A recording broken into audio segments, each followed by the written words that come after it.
Oh, Selamat siang, Pak. siang, Pak. Ya.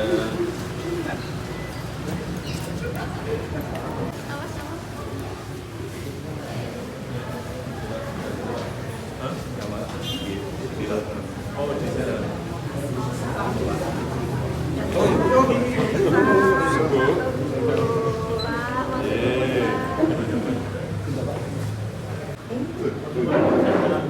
Oh, mulai. Rasanya pesan.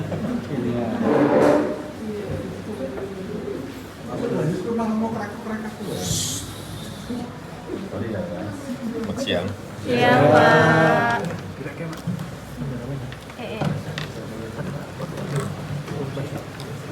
Sudah bisa langsung dimulai, Pak.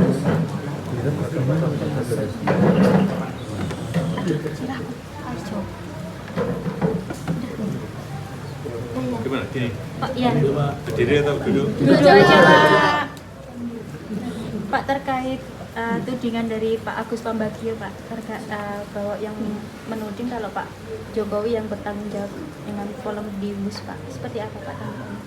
Ini, jadi kita harus tahu masalahnya dulu. Ya. Di Jakarta itu kemacetannya sudah parah. Ini sudah sejak 30 tahun, 40 tahun yang lalu, 20 tahun yang lalu. Dan Jabodetabek juga kemacetannya parah. Termasuk Bandung juga kemacetannya parah. Dari kemacetan itu, negara rugi secara hitung-hitungan, kalau di Jakarta saja kira-kira 65 triliun per tahun.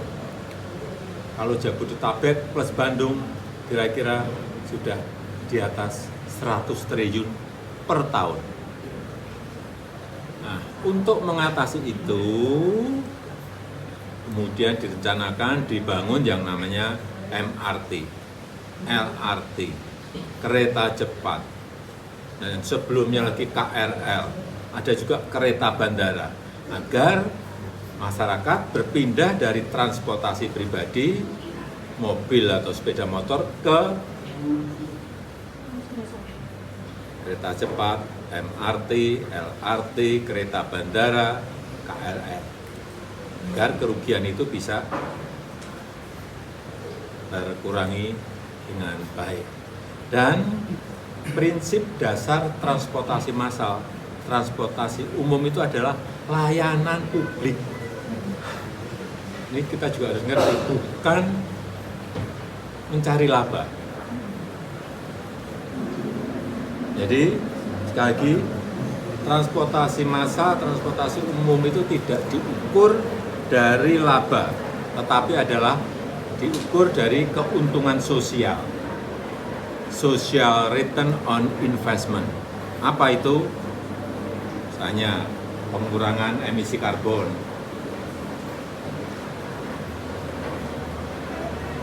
produktivitas dari masyarakat menjadi lebih baik,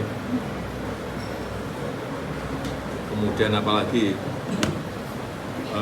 polusi yang berkurang, waktu tempuh yang bisa lebih cepat.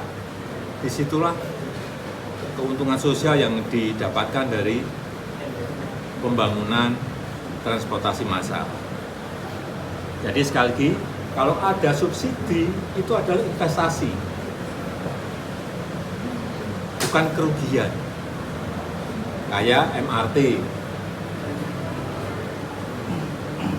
itu pemerintah Provinsi DKI Jakarta mensubsidi 800 miliar per tahun. Itu pun baru dari Lebak Bulus sampai ke HI. Nanti kalau semua rute sudah selesai, diperkirakan 4,5 triliun. Dari hitung-hitungan kami dulu, 12 tahun yang lalu. Dan memindahkan masyarakat, memindahkan orang dari mobil pribadi, dari sepeda motor, mobil, ke transportasi umum, transportasi massal juga tidak mudah. Merubah karakter itu nggak mudah. Tetapi yang kita lihat, MRT itu sukses mengangkut penumpang sejak diluncurkan itu sudah 171 juta penumpang.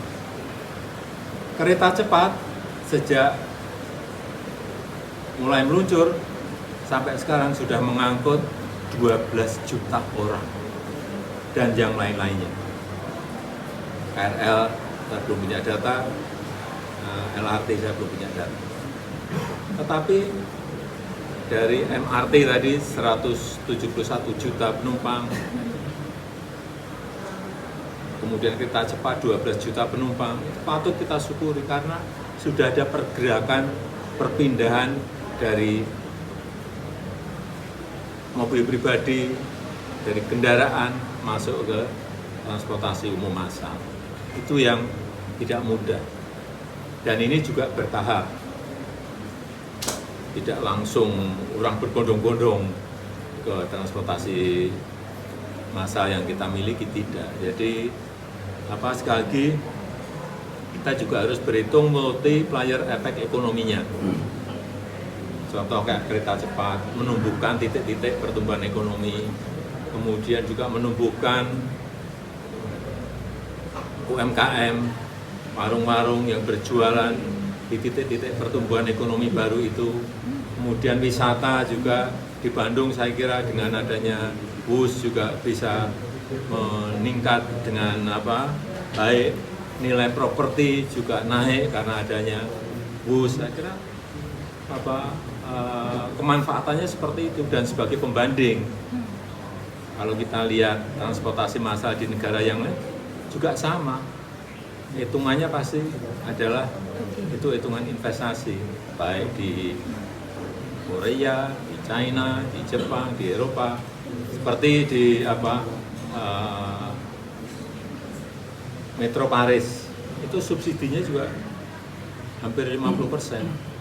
Di London Underground, di metronya London itu juga sama, subsidinya hampir mencapai 50%. Jadi itu sesuatu yang memang harus kita pahami. Artinya kalau untuk hitungan kerugian itu sudah diprediksi Pak Jokowi sebelumnya, Pak? Itu pun kalau penumpangnya sekarang per hari kan kayak bus itu sudah 19.000 dan sudah mencapai penumpang sampai 12 juta penumpang. Itu kalau setiap tahun naik orang berpindah, ya kerugiannya akan semakin mengecil. Ini kan baru tahun pertama.